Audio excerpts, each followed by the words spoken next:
Welcome to Leaders of Enchantment podcast, hosted by Cameron Ward and Doug Campbell in New Mexico. Season Chavez, welcome to Leaders of Enchantment podcast. Thanks for having me.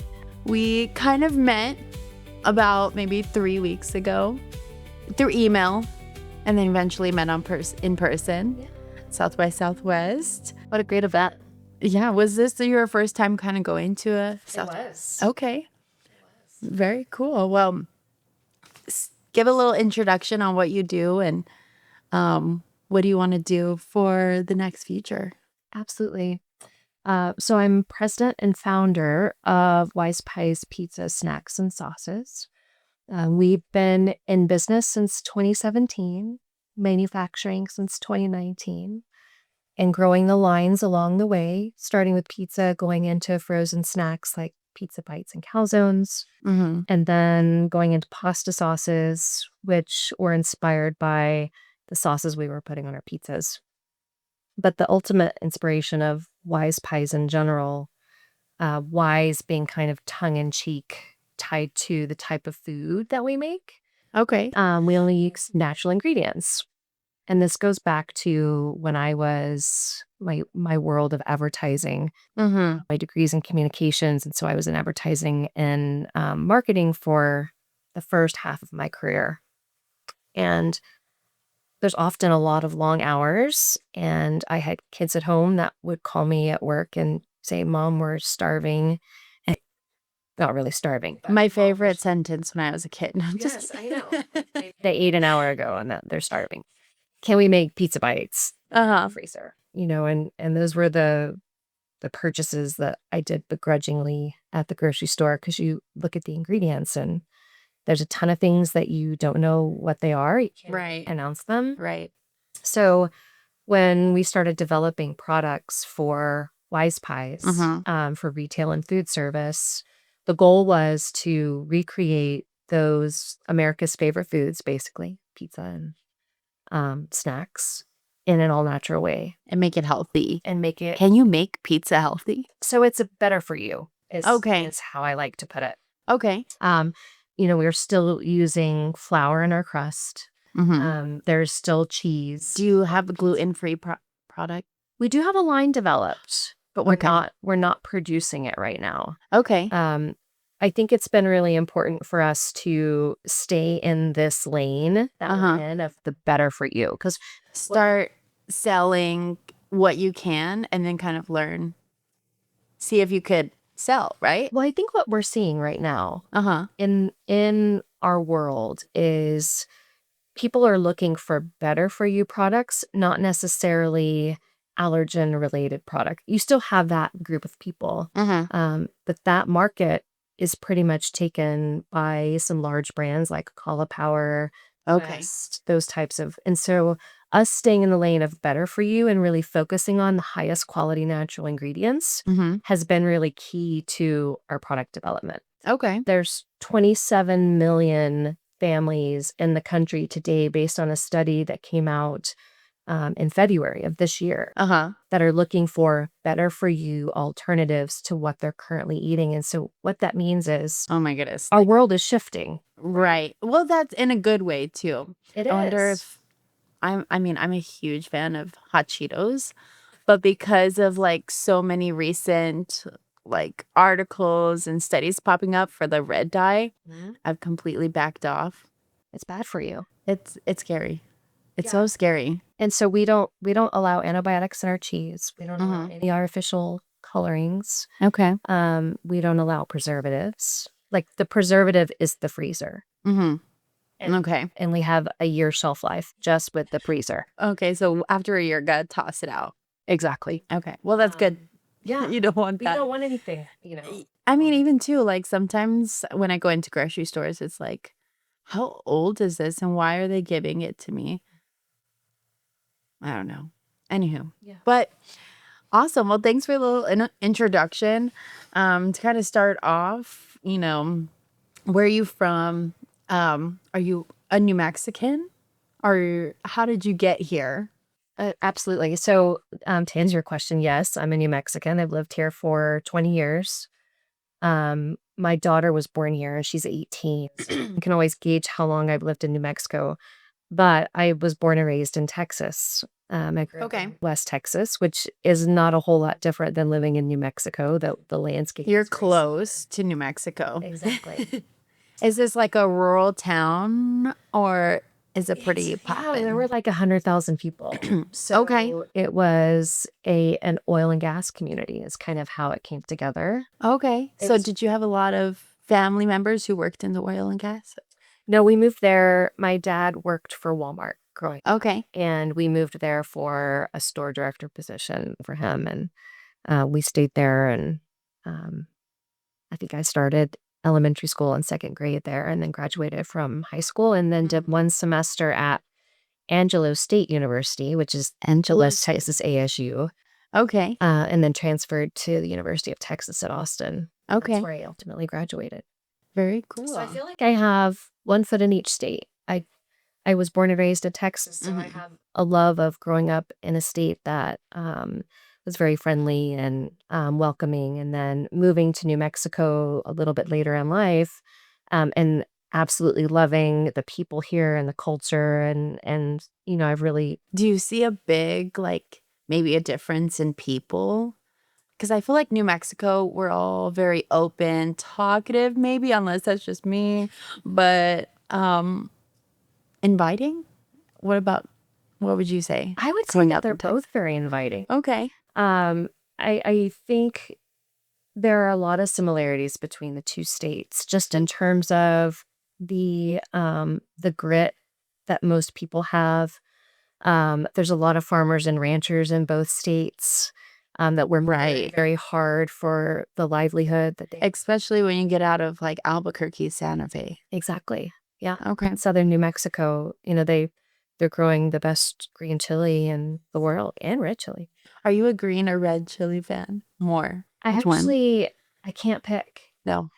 There are different dishes that I want green or red with. Oh, my husband I makes totally my what you favorite mean. red chili. Okay. I didn't like red chili until my husband started making it. Uh-huh. Oh my God, it's so good. He's like a chicken bone broth as a base, and it's just incredible. Wow. But green chili we probably eat the most of with our eggs. And Oh, I know what you mean. yeah. Have you ever put like any chili in your pizzas that you sell today? So almost every one of our products Uh-huh. has some level of green chili in it. Okay. So I'll start with the sauces. Our entire sauce line has green chili in it, but we ramp up how much is in it depending on the level of heat that we want. So our classic it's a roasted red bell pepper base, and it has green chili in it, but that's really to give it that really robust. Making me hungry. Yes, it's so good. But then we have two like specific green chili products, a green chili marinara and a green chili Alfredo. Mm-hmm. And we intentionally put chopped, roasted, and I always like to get the autumn roast, so you have a little bit of orange in there, Okay. into those products, so you can actually see the green chili, and they're amazing. Okay. Well, I definitely want to get into, of course, like packaging and products and like making it. But I do want to also like dive a little deeper into like your childhood. Were you good in school? Did you do any like when did you decide to like also leave home to go from San Angelo. St. Angelo College to a bigger school? I think there was always an intention of going to the University of Texas, but I had a scholarship for Angelo State. And it made sense for me to go ahead and start. I started the summer after I graduated. And I was 17 when I graduated from high school. Mm-hmm. And my parents, within a week of me graduating, moved to Indonesia. And Wow. yeah, it was a huge change. And so I actually went. You said your parents left. Parents. Okay. Yes. And I went with them for 3 to 4 weeks. And that was, growing up in West Texas was a huge culture shock. Right. Indonesia, and living and being immersed in a brand new culture, which there was some beautiful parts to it, Mm-hmm. but it's hard to leave home and to know that all of your friends are going to different schools throughout the country and your summer is there. So I ultimately ended up going back to San Angelo. Okay. And Did your family want to move for a job, a family? my dad, I mentioned Walmart.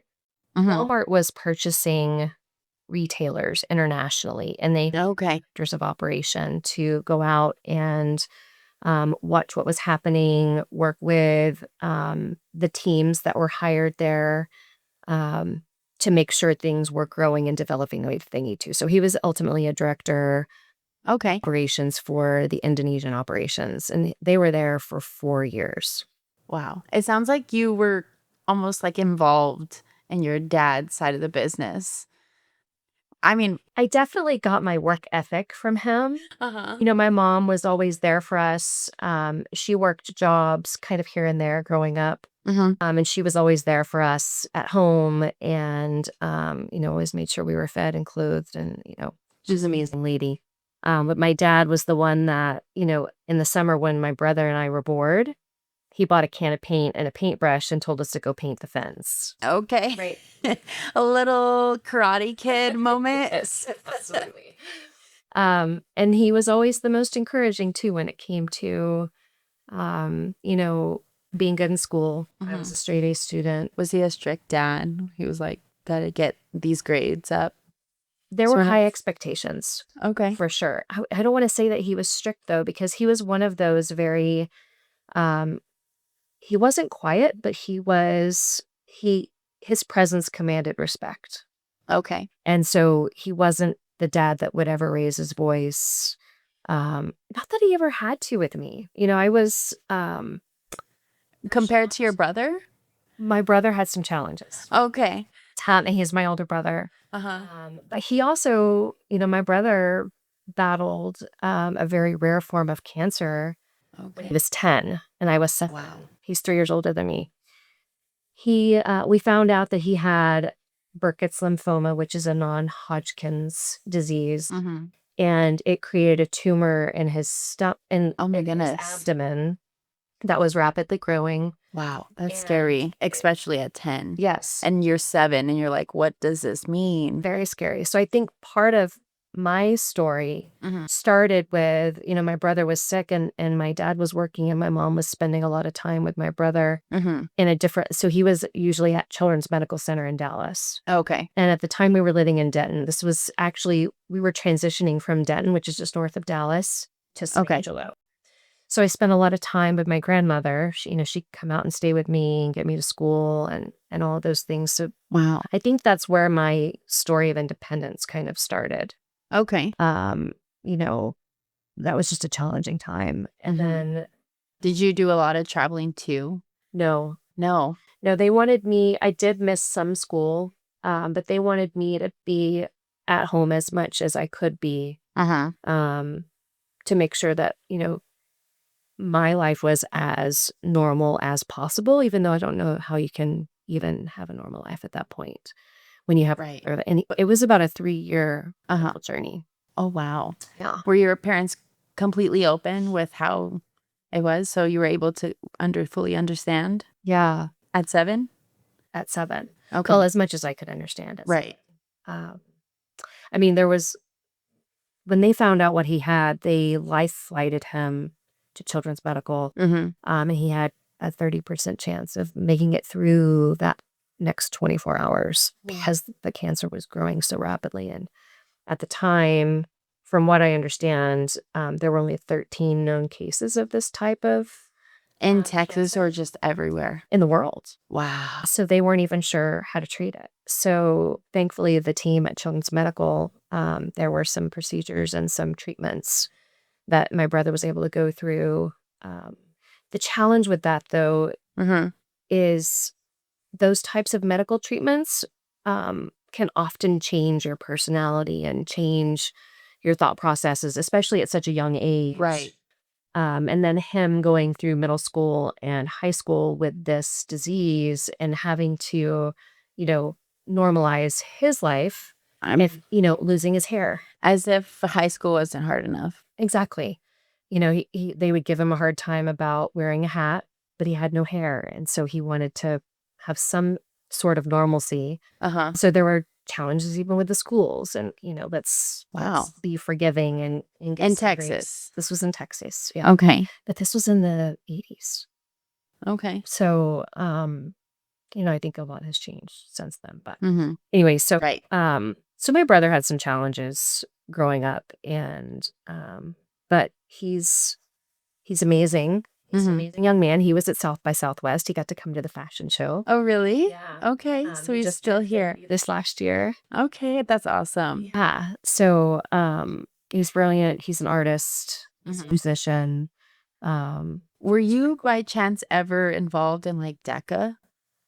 I wasn't involved in DECA. Okay.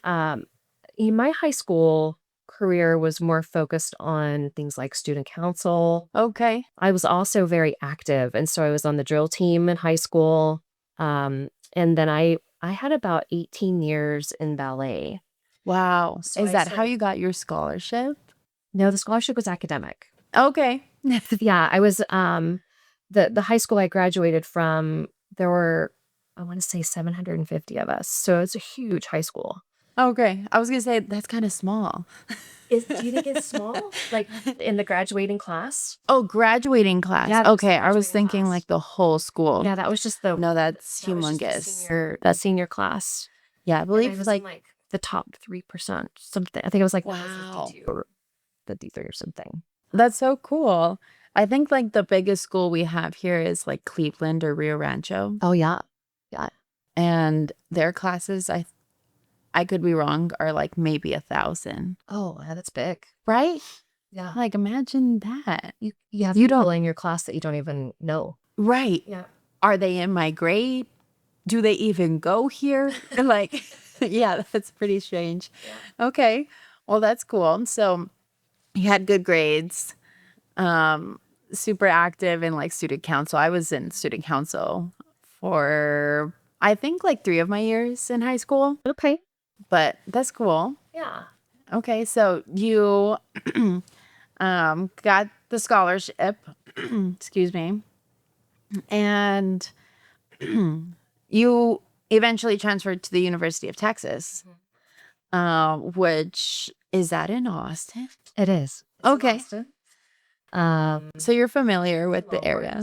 I am. That's so cool. I am. And my daughter, she's my youngest, the 18-year-old that was born here. Uh-huh. She just got into the University of Texas at Austin. Which Okay, is she excited? Does she she's want to go very there? excited, yeah. Okay, Yeah. that's exciting. School. So I do know your background is in advertising. Were you Yes. always in advertising? I actually was more of a math and science person. Really? That's a good skill. It is. And when I started, my degree was in microbiology. I was very interested in helping come up with cures for diseases like the Ebola virus that are in these. Wild. So there's a book that came out in the 90s called The Hot Zone. Uh-huh. And it just really kind of supercharged my interest in what that was. And as I started the classes, I realized that that was not what I wanted to do for the rest of my life. Mhm. Even though I was still interested in it, it wasn't satisfying. You felt like you needed to be fulfilled somewhere else? Yeah. Yeah. So Okay. I transitioned to a math major, getting a secondary education degree. And this is when I was at UT. Okay. Excuse me. Oh, bless you. Thank you. And so I started that process. And UT has this great program for future teachers where you start student teaching immediately in your career rather than waiting to your senior year to student teach. Okay. And although I loved going to elementary schools and teaching science projects, I realized at that point too, I was like, this is not what I want to do. So I really started kind of doing a deep dive into who I was and what I was wanting to do. And I felt like communications was a stronger place for me to be. Are you a sophomore at this time? Or As a sophomore. okay. Yes. So And you already were teaching. Yes. Yeah. Wow. Yeah, the program was great. And I think that's the intent is you want to make sure you're doing what you want to do early on rather than waiting until your senior year and then going, wait, I don't want to do this. That's a great advice. Yeah. It is. So I'm going to grab Kleenex really quick. Okay, for sure. And you were wanting to make a change, and so Yes. So I was investigating the communication studies degree at the university in the College of Communication. It's now called the Moody College of Communication. Okay. I was a communications major. Yeah. So I ended up getting my degree in communication studies. Okay. I was really interested in advertising and public relations and that type of thing. And so I immediately got a job following graduation with an advertising agency. And that's where my advertising background began. And I was very lucky to have found an advertising coordinator position to really start that. It's kind of hard to like just sit in advertising school or marketing and like, well, how am I going to take this? Am I going to be a freelancer? Do I want to like do something for fun? And back then you don't have social media. No social media. Okay. So you were eager to like get your foot through the door for somewhere. exactly. So I started with the agency's called Jordan Associates. Okay. And we worked on accounts. There was a rural cellular company called Dobson Cellular, which was also in a lot of rural communities, ran it as Cellular One. Mm-hmm. And it was more rooted in traditional advertising.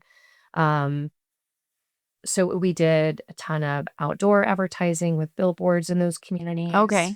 It was all offer driven because the challenge with cell service at this time. So this is in the late 90s, early 2000s. Okay. As a ton of cellular technology was coming out. Mm. And we were dealing with analog versus digital, and the rural communities didn't typically have access to the latest technology Right. tied to those providers. And so they would work with these rural cell providers, and they would come out to radio remotes that we would have at the stores. Okay. And this was in rural communities throughout, like from Alaska to Southern California. It included Oklahoma, Kansas, but it was really kind of Midwest and Western states. Okay. It didn't really deal as much with the East Coast. So how was it easy to get this job? Kind of, like you're in college, kind of have to prove yourself. How was that? it wasn't easy No? because you had to know somebody to be able to get the interview. I feel like that's sometimes the case even here today. I think it's always been true. Okay. It's in every industry, especially for you to have the experience that you need and the education that you need. But that doesn't always get you through the door, get you noticed on a resume. It's a lot of it is right. And it's not about somebody getting a job for you. It's about them making the warm introduction, which is like a pre-interview, right? Is that through email back then? Back then it was, or is it in person? It was in person. Okay. And a lot of times it was just happenstance. You run into somebody, you start a conversation, they ask, what you want to do, or right. And they're like, oh, I know somebody that's looking. That type of word of mouth, serendipitous connection. That's perfect. Okay, so you kind of had an in. Who was that person? How did you get there? I was working at the YMCA at the time as an executive assistant, kind of as an interim position. And this young woman was a coordinator, and she was actually leaving the agency. She was one of our fitness instructors. Okay.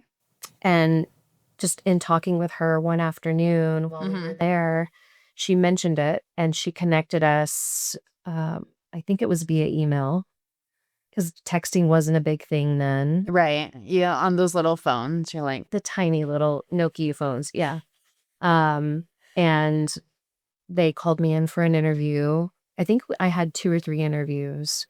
And it's funny, they started their coordinators out at the time at $20,000 a year. Okay. And I remember negotiating for $25,000 and just thinking it was amazing that I was starting off a little bit higher than, because I'd had a little bit of experience and a little job experience between school and this position, and I just thought it was incredible. But it was a great job. Good experience. So much experience. I learned about like the true advertising world and the process as you go through, not just on the account executive side, which is the side I was on, but also working with the creative team and the brainstorming that goes into it and the fundamentals of speaking to a specific audience and being very focused on what that message is and not cluttering the communication, those types of things. So I think that was really a fundamental stepping stone in that journey. Okay. So I'm curious, like when you were going to school, was it more focused on design or it was more so on, I guess, the speech or the way you're doing advertising? So the communication studies degree is a really well-rounded approach to communications. And so when you think about communications, it's not just advertising or the message that you're trying to convey. It's about reading body language. It's about having strong, efficient communication in a professional setting. When you're trying to move something forward, it's about negotiations. It's about those types of things. So it was less of an advertising focused major and more of a general communication studies degree, which is why I was a better fit in the account executives of communications, because you're the liaison between the client and basically the creative side of advertising and making sure both of those two sides are coming together in a really easy and thoughtful way to make sure everybody's happy on all sides. Totally get it. So I do know you started to work for Sandia Resort and Casino. Yes. How do you, I guess I don't want to like rush into this, but how did you get so much experience? Was that your next stepping stone? Yes. So when I moved to Shreveport, Louisiana, and looked for an advertising position there, and there wasn't a lot available. So I started working for Boomtown Casino in Shreveport. What made you go to Louisiana? It was my husband at the time was working for Sonic drive-thrus. He was a owner operator, and the next opportunity for him was there. So obviously we moved.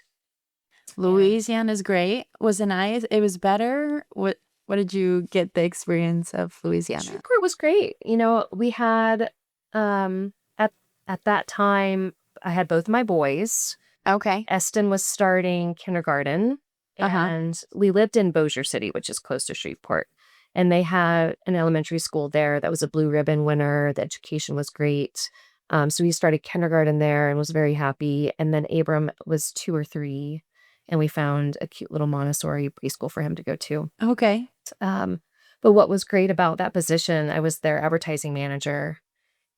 I had probably the best education in a well-rounded, well-oiled marketing machine tied to the casinos, because they're so tuned into who's coming in. It's all through, their loyalty program and their player rewards.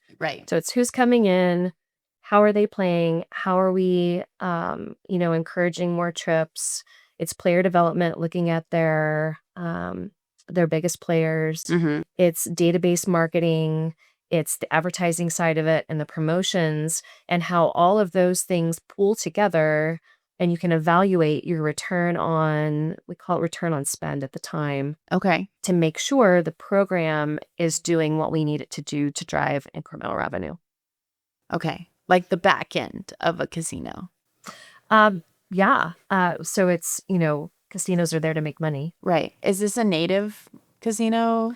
No. It was, I forget who it was owned by, but they're all the riverboats. So they're, the way that the riverboats were at the time, so there's still a boat, you still have a captain. And there's basically a bridge from land to water that you almost can't even notice. Like they've done such a great job of making those transitions. But all of the gaming side was on a boat. And so Okay. along a river that separates Shreveport and Bossier City Uh-huh. were these different casinos. Getting to know Louisiana a bit. Yeah. Never been. It was cool. It was a cool experience. But I left there. So the director of marketing that I worked for at Boomtown Uh-huh. came to Sandia to be the director of marketing there. Okay. And about 9 months into him being there, he called and said, "Hey, there's an opportunity here I'd love for you to apply for." Wow. He was So looking you for- guys got along. You guys really worked well as a team. Yes. And he was a great mentor too. Mm-hmm. There was a lot of, again, I talk about the education. There was a lot of business education tied to my learning at Boomtown. And yeah, so I ended up moving to New Mexico Okay. as an advertising director at How old were your kids at this point? Eston was starting, I think he was starting second grade. Mm-hmm. So he was 7. Okay. And Abram was just about to start kindergarten. Okay. And we moved to Northern Meadows, which is like way out in Rio Rancho, like as far away as you could have possibly gone. Dry. Oh, it was dry, Dusty. windy, dusty, and it took 45 minutes for me to drive from there to the casino for work. Really? That's how we ended up moving to the Heights. Okay. Like a year into living here, and then we lived there until Steve and I got married about 4 years ago. Okay. So you left the Sonic boy. We'll call him that. But also the father of your kids. Yes, yes. Yeah, he had some challenges with drug and alcohol abuse. Okay. And you got to do what's right for your kids. And then also, it sounds like you're a very driven lady. I am. And I didn't want to normalize my kids growing up in an environment like that. Uh-huh. So I chose to become a single mom at the time, knowing that it was going to be me. Okay. Going forward. That was a challenging time too. But my kids are amazing. They're, my 25-year-old, he's now in the Air Force and stationed in Montana, and he has... Is he the oldest? He's the oldest. He's okay. got a baby on the way. Wow. So I'll be a grandma this year. I know. And Abram is a senior at ASU. He's going into construction management and kind of following in Steve's footsteps as a developer. Have you ever tried to push the WisePies onto them and say, "Hey, check this out. Come to work with me"? They've all worked at some point in the business. Okay. Eston, so my oldest, he worked with us as a coordinator for a little while and kind of learned the inner workings of things and, how to continue pushing things forward, and made deliveries for us. Okay. It was great. But Emma, she's been in high school this time. She's a senior this year. This is your daughter. Okay. She's the baby. And she's been so into what she's been doing up to this point. She's very philanthropic and started her own club at Hope Christian. Okay. The first club that's been started in like 10 years there. It's called Kids for Kids. Aw, that's sweet. They're there to do things for the kids in our community that are the most vulnerable. So, for example, they did a fundraiser for the Make-A-Wish Foundation and raised like $1,050 Okay. towards, the wish process with Make-A-Wish. So it's pretty cool. That's cool. Awesome. Well, you came here with your kids. Any friends? How was it like transferring? You had to meet all new people. Had to meet all new people. Actually, the transition moving here was challenging. The people in New Mexico are warm and welcome, but they also, a lot of times you have to meet people through someone else who is part of a network. Right. And there were some key people that, from the time that I met them, introduced me to people. Outside of business. It was connected to business. Okay. because if I wasn't working, then I was at home with my children. Okay. As a single mom, there's not a lot of time to go network or meet people for happy hour. It's you get home, you make dinner, you help with homework, make sure everyone's showered and in bed, and then you have time for yourself if you even have time because you're so exhausted. Right.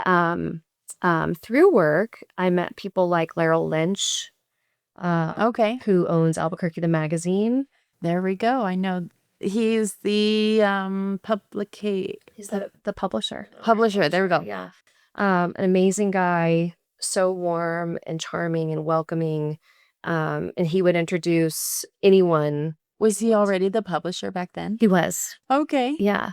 And we met because he was working with Sandy on a number of advertising campaigns. A lot of it was tied to the entertainment side at Sandia, their concert series. Okay. So you worked in every sort of different all-round marketing for Sandia Hotel. Well, it was all tied to advertising. So what's great about that is it connected me to every department. So casino operations, entertainment, food, shopping, all of those things. Visit Albuquerque probably. Yes. Okay. So it was a great way for me to meet people and get into the community. And then Jennifer James, who is now the publisher for Albuquerque Business First, I met her through the Junior League of Albuquerque. Okay. She was the president at the time, or she was the president-elect. With your kids? Junior League? So Junior League is a volunteer organization for young women. Oh, okay. I think it's very not familiar with this. It was 20 years ago. But again, Jennifer James, a warm, inviting, welcoming person. We're still friends today. That's cool. It's cool to see how those specific relationships, helped connect me to the community and really start to build my network here, but then also allowed me to put my roots here as well. Okay, that's so cool. Well, I am also interested too.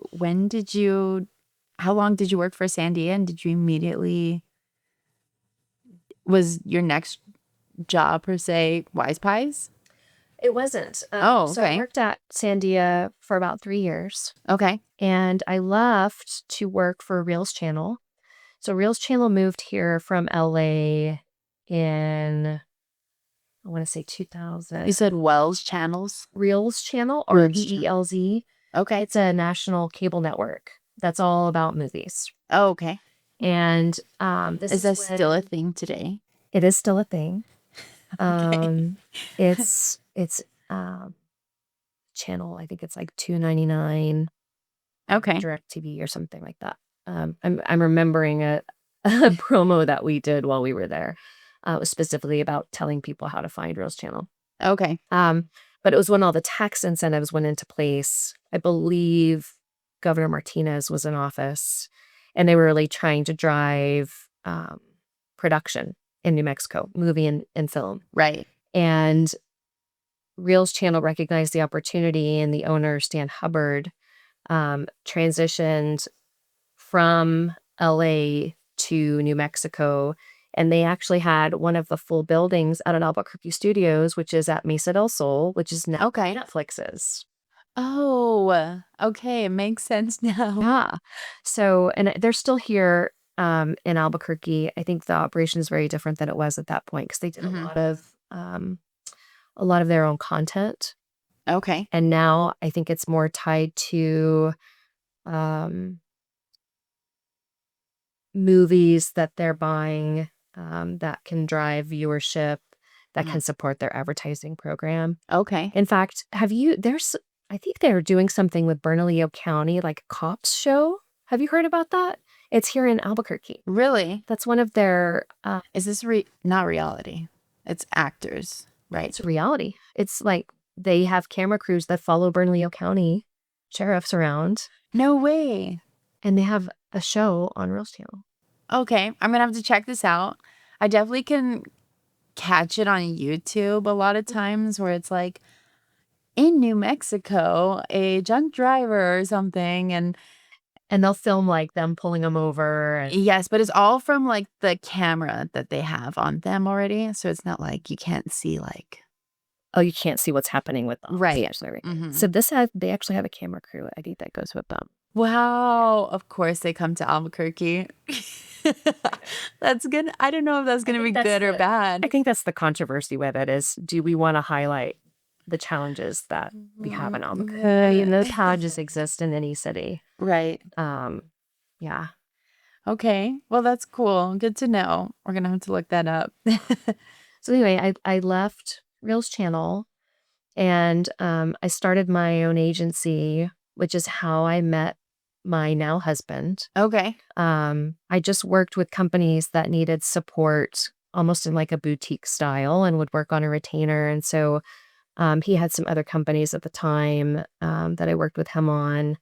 And Boutiques, like fashion boutiques? no, boutique in terms of like small accounts. So Okay. a boutique agency will go in to another company and say, oh, you need help with your website, we'll do that for you. And then Got it. it's almost project based. Okay. So you did everything from like website design to flyers, graphic designs, billboards. Logos, billboards. Yeah. What was the name of that company? Ashbrook Marketing. Ashbrook Marketing. Okay. Ashbrook is my maiden name. Okay. So, and I named it that at the time my dad was going through, we found out he had cancer and we lost him from the time we found out to the time he passed, was like 4 months. And so, Wow. Super. in honor of my dad, I named it Ashbrook Marketing. Okay. Yeah, my maiden name. So, but we lost him and it allowed me to be more flexible with my time and helping my mom and with everything that was going on. Okay. So you immediately made it like an LLC and started getting yourself out there to meet people. How did you door to door? No, I feel like at that time I had a network and okay. and so I, just made it visible that this is what I was doing. Okay. And people need support in those areas, and that's often an area in other small businesses where they don't have a full-time person. Right. And they just need help with this. And then maybe in a few months they need help with this, or they'll say, hey, this is my challenge. Can you help us look at how we can increase our phone calls so more leads, or how do we increase visibility of our business because this is our competition and this is what they're doing. And then you look at it strategically, help them put a plan into place, Okay. give them guidance, help them with media buys, that type of thing. Okay. I see. Wow. So that's so cool. You're emailing. You're probably an emailing queen, messaging people about your pitches. Exactly. How long did that business last? We were around for 5 or 6 years. Okay. And it did really well. It paid the You say bills. we. Oh, we as in you. My family. Okay. Yeah. Yeah. Okay. Okay, that's cool. 5 to 6 years. Then was it WisePies or? So WisePies was one of the accounts that I started working on. And so I was helping. So the original WisePies that was organized was started by Michael Baird and his family. Okay. He has since passed. And they wanted to start a build your own fast casual pizza place. Okay. Similar to what Blaze is. Like a restaurant. A restaurant. Okay. Brick and mortar. It was called WisePies Pizza and Salad. So they built out the structure and I helped them with the brand development. Okay. That type of thing. And they started franchising. They had, locations in Arizona, obviously New Mexico. And they ended up getting top heavy with the operation, and a lot of the franchisees that came in didn't want to be owners operators. They just wanted to be owners. And what you find with restaurants is if you don't spend your time there, you tend to get into a position where the operation becomes inefficient, which isn't great for cash flow. Okay. So So my now husband, we weren't married at the time. He ended up buying the intellectual property and the rights to WisePies Okay. from Michael Baird in 2017. And we started working with, this is right around the time of the naming rights for the pit. That was Right. tied more to the, Also, 2017, I learned that WiseChoice Foods, is that something you also integrated into? so WiseChoice Foods was the new company that we started Okay. from the purchase of the intellectual property, Okay. where Kind of like a rebranding. so WiseChoice, it was still WisePies as the brand. WiseChoice Foods was just the new company name. And it was the new iteration of a company not tied to restaurants. So this is when we Okay. started exploring Grocery frozen products. stores. Yes. It Okay. actually started as for food service because we had done a lot of work with R&D tied to working with the university and having a concession Okay. at the pit. So we needed to make sure that we Oh. could serve pizza in a dash. People are standing in line. Right. They're there, at halftime. You've got to give everybody their pizza in, 2 minutes or less. So we actually got it to a point of where we were par baking crust, freezing it. So we only had to cook the pizza for 90 seconds. Wow. So we served like 400 pizzas during one halftime one time. So Okay. that's where the idea behind the food service side came, because we were making a restaurant quality product with all natural ingredients. It was an amazing product. It still is. And I said, we really have something here for food service. Let's see where this goes. So we actually we did our R&D.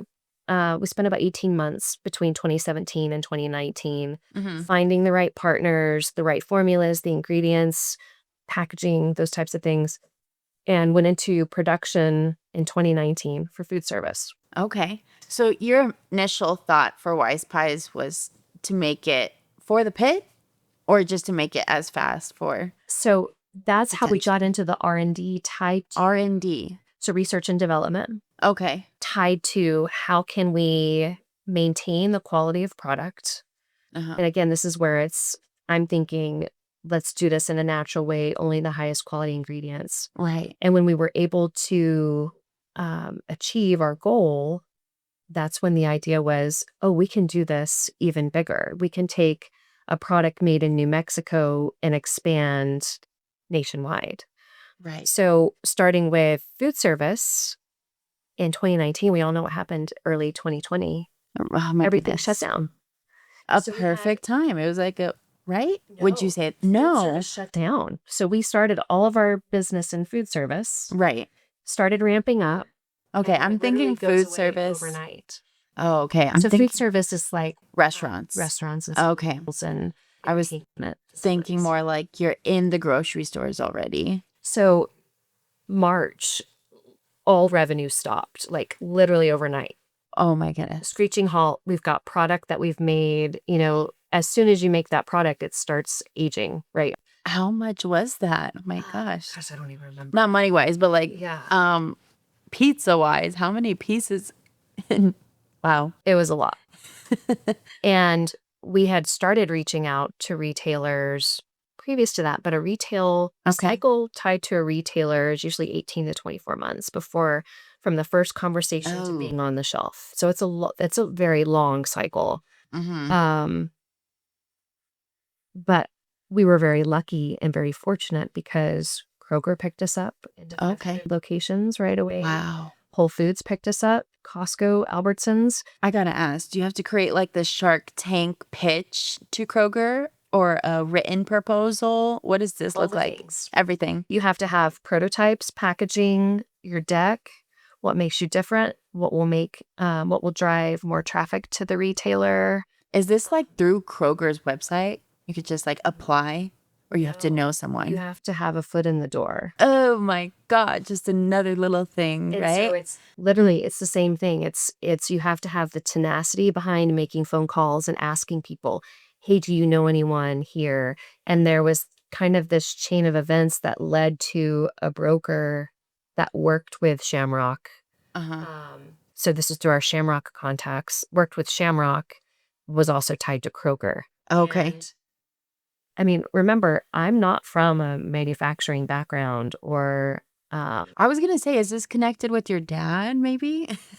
no tie. No time. Completely self-taught about what we need to do with the USDA, opening our account, learning how to submit packaging for approval, Mm, really making sure we're doing everything the right way, which was why finding the right partners when we're going into manufacturing was really important. okay. But if you think about just like our food service business stopping, a lot of companies that were manufacturing for retail Mhm. stopped because people weren't coming into work. Everybody was staying at home. If you don't have people to make the product, there's nobody there to do it. So we have this Wow. unique opportunity of breaking into a very competitive market with empty shelves. Remember how the freezer shelves were completely empty? Yep. So we got, and we had, People were stocking. yes, we were fortunate enough to have the product and the opportunity. And so it actually led to a very accelerated scale that we weren't ready for at the time. Mhm. We said yes because there was all this opportunity. And, there's always pride and ego tied to, yes, everybody wants our product because we're amazing, which is also true. But you have to have your internal infrastructure ready for that. So we grew very, very fast and made some great relationships. But I think we said yes to too many things At first. at For first. how long was it until you were like, "Okay, we're kinda struggling." It wasn't even really a struggle. Okay. It was, I want to make sure we're making strategic decisions with how much product we're producing. Mhm. Because what you run into with, especially with a frozen food company, is there are a lot of expenses, not just tied to the cost of making product, but you have to store it. Operations. Oh. You have to Mhm. transport it in a specialized way. And so you end up with what we call it margin erosion.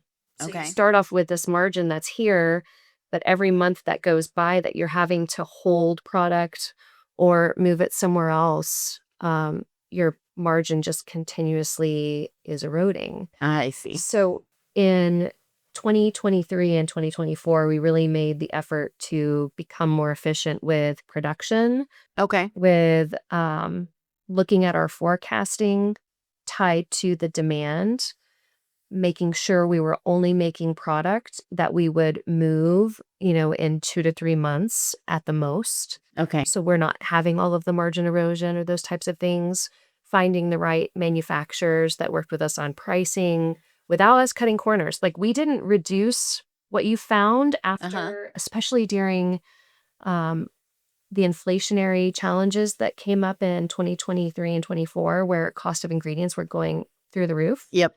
Mhm. Retailers wouldn't let you increase your price. So what did Ugh. a lot of brands do? Sell online? Well, no, it went from 12 ounces to 10 ounces, or it Oh. went from this ingredient to this ingredient.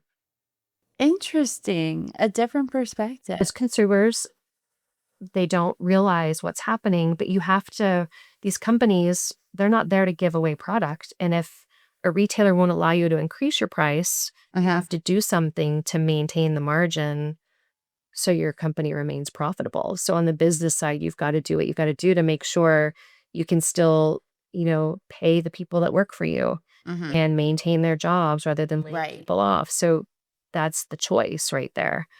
And when you have no choice but to buy ingredients that are 30 to 40% higher than what you had priced things out at, Mhm. that's the direction you have to look at. We Okay. never reduced our weights. We never changed our ingredients. We always stayed true to our formulas. We stayed true to what we were doing. But we also had to change with some of the retailers we were working with because we had to increase our price. I see. Okay. At any point, did you ever go into your own website? Oh, obviously, you have to build your website for Kroger. Were you selling on your website as well? We were not. Okay. We had the website. The website's had been there for a while, especially for consumer education about who we are, what our story Right. is, and what our products represent. The e-commerce tied to frozen food is very different than what most products you'll buy through Amazon. Mm-hmm. or through a Shopify site, Okay. where again, you have to maintain the correct climate to be able to make sure consumers are getting your product. So for us to ship 1 or 2 pizzas to someone in Colorado, you have to do it with dry ice in a cooler overnight, Okay. and it would cost you about $200 to ship it. Wow. So we can't pay for that. Yep. You know, It has to come from the person who wants to buy. yeah, and nobody's going to spend, we have a $10 pizza. So they buy 2 pizzas, and so that should be $20, but they spend $220 to Wow. get it overnighted. No consumer's going to do that. So, And that hasn't changed even to today. Like, there's no other way to kind of ship it. there's no other way to ship it, but we do work with a frozen marketplace called Delivered Cold. Okay. And they've basically built a tech company that puts together through an algorithm and the help of AI, helps them determine the most efficient way to ship product. And so you can go to their website and you can find our product, obviously, but you can find ice cream and Wagyu steaks. And as you fill a box, Uh-huh. that's worth $100 a product, and the shipping is free. And we Okay. work with them on a cost share basis, where we set the price, and we basically split what the profit is coming in, and that covers their cost, it covers our costs, and then we both make the margins that we need to. Wow. So that has been the best solution for the frozen side that we Okay. found. But in terms of our sauces, it's very easy for us to ship sauces. And we do have an Amazon page where we ship our sauces, and the green chili products are the most popular. Okay. Green chili Alfredo is the best. And we have people from all over the country that are ordering those products. Okay. Very cool. So when you got with Kroger, was it in New Mexico? Yes. So your grocery stores were here, local. Yes. So Kroger has a number of banners under their umbrella. Smith's is one of them. So Right. Smith's is here. Whole Foods. Whole Foods is another brand. Did you find it easier to like sell your products here? Did you, I guess in a sense too, like, did you eventually get out of New Mexico and how long did that take?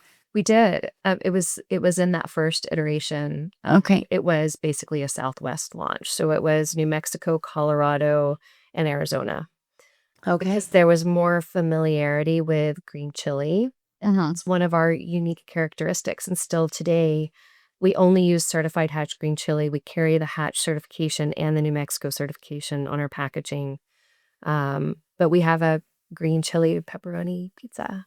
Yep. That is one of our best sellers. In fact, I actually think we are more popular in Colorado than we are in New Mexico. I can't explain that, but that's what maybe a lot of New Mexicans move there and they're like, where's the chili? maybe. Yeah.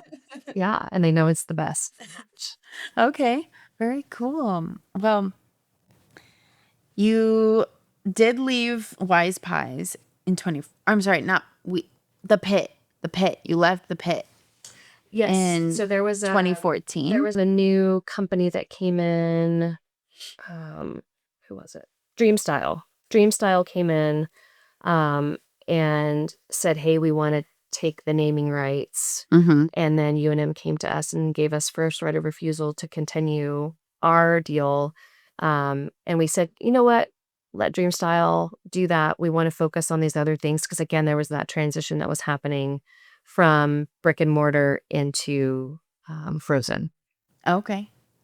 Was you and your husband married like right off into getting Wise Pies together? No, WisePies was already organized. We got married in 2021. Okay. How soon after did you hire your first person?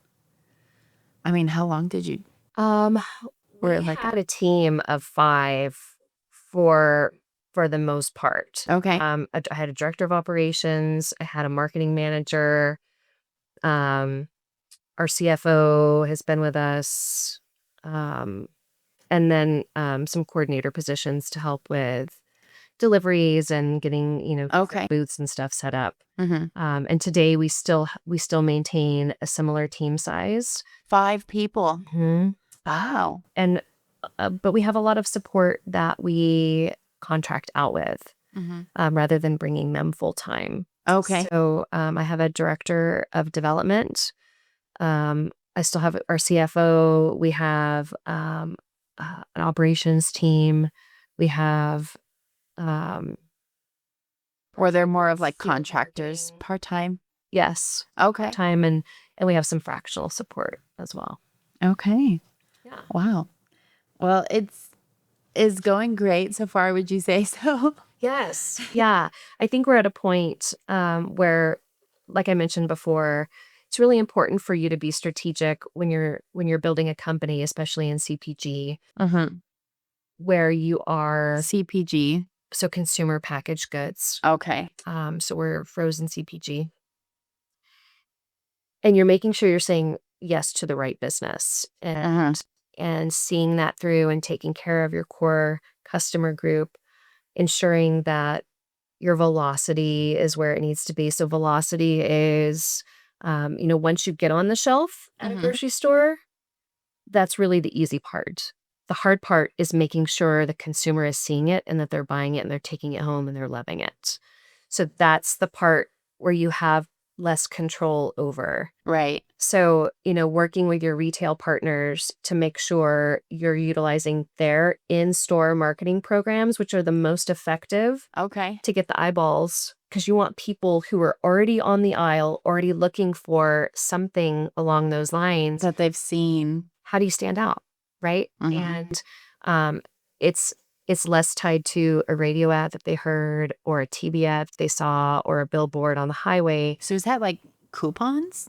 Newspaper? It's more of making sure your packaging is standing out on the Okay. shelf, that's merchandised correctly and that people can see it. Because being invisible on the shelf is instant death. Mm-hmm.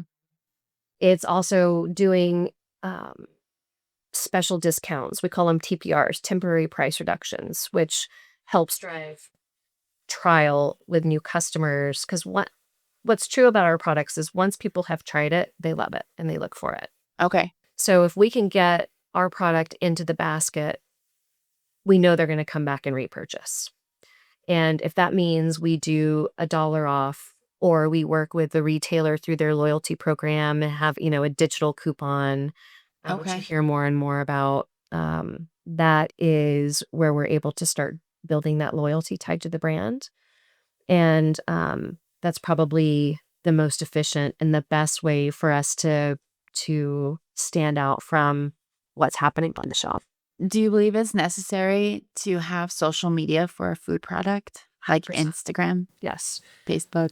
I call them virtual samplings. So, Okay. and we have a team of people, and sometimes it's even me, where we go into a grocery store and we stand there for 4 hours and we cook product and we hand slices or bites or, cups of sauce with a little piece of bread for people to try. Love that when sampling I is go to Costco. Yes, and that's the key to launching a new product, but we can't be everywhere at once all the Right. time. So, virtual sampling is tied to a number of things. One, we can showcase what it looks like, what it looks like in the bag or the box, how easy it is to cook it, how delicious it is. After you've cooked it, you can show the cheese pull. You can speak to the aromas and things you You can't. could already smell it. Yes, the things that make you start, salivating and getting you hungry. Uh-huh. But then also working with micro influencers who can take that journey into the grocery store, Mhm. buy your product, take it home, cook it, and share their experiences. Okay. That is key. We're actually working with, or we're going to start working with a company called Hummingbirds. Okay. And they do that very thing. It's a company that coordinates groups of micro influencers that will say, hey, I want to go buy WisePies in the store and show my friends and family and followers what my experience was. And they'll film it. They create the content. It's a reel and a post. And It's very efficient, and it creates this kind of opportunity to get out in a digital way that we wouldn't be able to just on our own. Okay. And then we own the content after the fact. Oh, that's great. And we don't tell them, hey, you have to say all of these things. Like, we may have some key points about the product, but we allow them to have a real experience with the product. Mm-hmm. And what I love about our product is 99% of the time, there's going to be a positive experience with it because we don't cut corners on the product or the flavors. Uh-huh. In fact, we were reviewed back in 2020. You know who Dave Portnoy is? No. So he's the Barstool Sports owner. Oh, okay. He's the One Bite Pizza review guy, where we go to Oh. pizzerias all on the East Coast. Well, when COVID happened, he started doing frozen pizza reviews. Okay. And we found this shipping address for where he was having product delivered, and we sent him a prototype of one of our products and asked him to review it, and he did. And he gave us Wow. such high rankings. We were the #1 frozen product that wasn't out of a pizzeria. So because people Okay. started doing frozen product, Right. maintain operations. Okay. Great review. And I was nervous at first, like, what if he doesn't give us a good review? I shouldn't have doubted, because it's just a really good quality product. There's nothing to be afraid of there. So when we're working with these micro influencers, they're going to have a positive experience. We know they're going to find it convenient. They're going to be able to cook it easily. They'll have great performance with the product. Is it still 90 seconds? I don't know. How long does it take to heat up? Cooking it. Yes. The bites, you can cook a whole bag in 5 minutes in the air fryer. Okay. Pizza is between 10 and 12 in an oven. Calzones are a couple minutes. But the bites and calzones you can actually cook in the microwave too in 90 seconds. It's Okay. what my daughter loves about them is it's such a fast snack, and they're high protein, and Okay. you don't have to worry about anything that's, unnatural. Just all of the things that people are looking for these days. Okay. Well, to close it off, I'd like to ask, where is WisePies going? Where is Season going? I mean, it's a perfect name to go with the company. Oh, thank you. Thank you. We're definitely looking to grow in the next 3 years. But I feel more important than that, we really want to maintain the authenticity of our product. So one of my goals in the next year or so is for us to start our own artisan pizza line here in Albuquerque. Pizza line, as in e-commerce. No, we're making pizza here. Okay. So we're manufacturing it in our facility, and we're able to partner with the Healthy Food Initiative that the State Economic Development Department is looking at, which allows us to create economic opportunities in underserved communities. So we would be manufacturing the product in the South Valley. It would be creating jobs. We would be able to deliver direct to smaller markets that can't work with larger distributors. Okay. Because they can't meet the minimum case requirements for deliveries. It would also ensure a better price point because you're not having to pay a middleman in terms of delivery. Okay. And it allows us to produce more authentic flavor varieties in a smaller run format, which allows us to work with like Whole Foods and Sprouts on seasonal flavors. Okay. Every quarter we would come up with a new product. So let's say first quarter we come out with a buffalo chicken variety of product, right? Which is perfect for football games, game night. Yep. all of those things. And so it allows us to do that. But I also want it to spark something bigger. My dream is that we have our own facility where we can conduct free tours for the community that would guide them through our production line, almost like we would have glass walls. Okay. And it would guide them through our production line. And along the way, they would be seeing the ingredients that we choose. There'd be education to why we would choose it and why we don't allow certain things into our products. So there'd be a health education tied to that, not just our product, but just kind of food as medicine. Like what we put in our Okay. bodies is who we become. And at the end, they could build their own pizza, and be able to sit in a little cafe and enjoy it. But then we would also have another area in our facility that would be a full commercial kitchen where Okay. nonprofits coming in to teach health education, Maybe food some like classes. classes, There we go. how to cook things like quinoa Hmm. or kale, and how to cook them and make them taste good. And even Right. beyond just, superfoods like that, just how to make better food choices in your everyday lives. Hmm. And there are a number of nonprofits in New Mexico that are doing that, but they don't have a home.